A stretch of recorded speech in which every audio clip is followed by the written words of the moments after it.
Very young children like to feel safe. They like the same things to happen every day. They like the same people around them.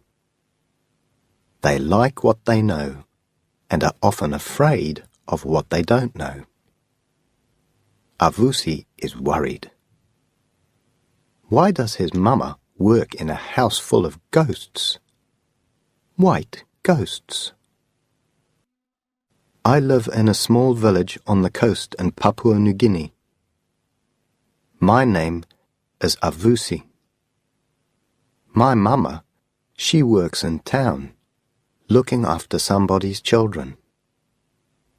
Every morning I wake up to the sound of my mama getting ready for work, and I am filled with a feeling of sadness.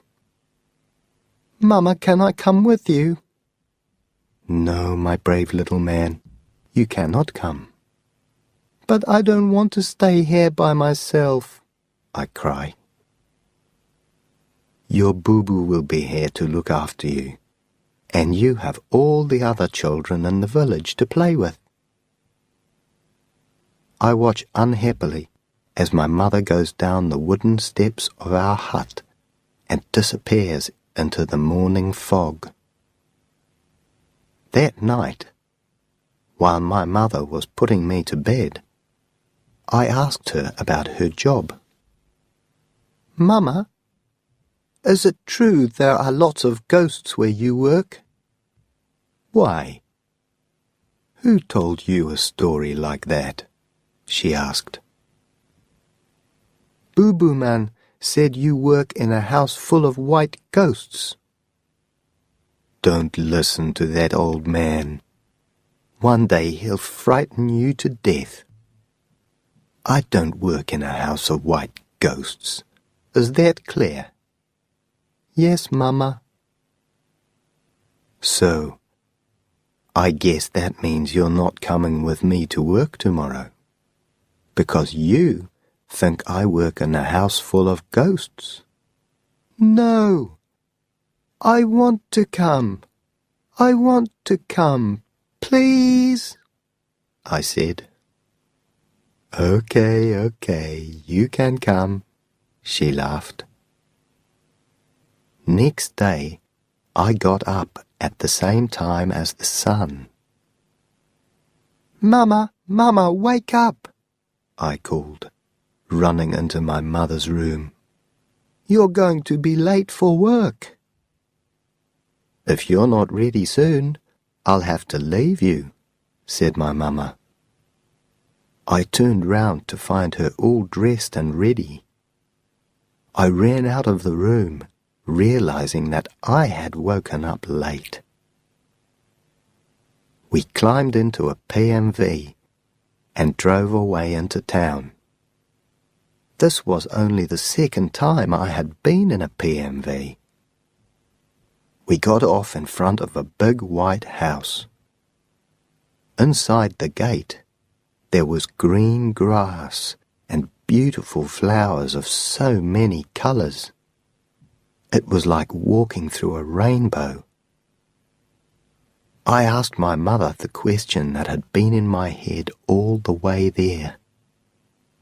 "You said that there are no ghosts?"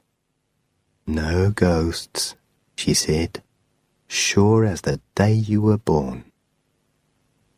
As the door opened, my mouth fell open too. In front of me was the biggest room I had ever seen. It was a palace. "Maria! Maria!" It was the voices of children. Running towards us were two little white ghosts.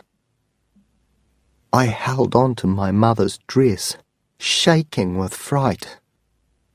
But my mother picked up the little white ghosts and held them in her arms. Then around the corner came a larger white ghost, the same size as my mother, but with long golden hair and carrying a little white baby ghost. "Good morning, Maria," the big ghost said. "And you must be Avusi." She put out her hand to touch me, but I moved away. "Don't be afraid, honey. It's okay," said my mother. "They're not ghosts." "Ghosts!" laughed the big ghost. "Here," she said, putting the baby down on the floor. The baby made a baby kind of noise and smiled, then came towards me and grabbed me round the waist. I shut my eyes, hoping and hoping that the ghosts would go away. But after a while, I realized that this baby ghost felt like me. I opened my eyes just a little bit and looked down. "He's smiling at me. He likes me." "Yes, he does," smiled the big white ghost. So I put my arms round the little white ghost, who was called Brandon. There and then, I learnt that not everyone had the same skin colour as me. I knew I had made a friend, and it didn't matter what crazy story my grandfather had told me. This ghost was my friend. He was my little ghost.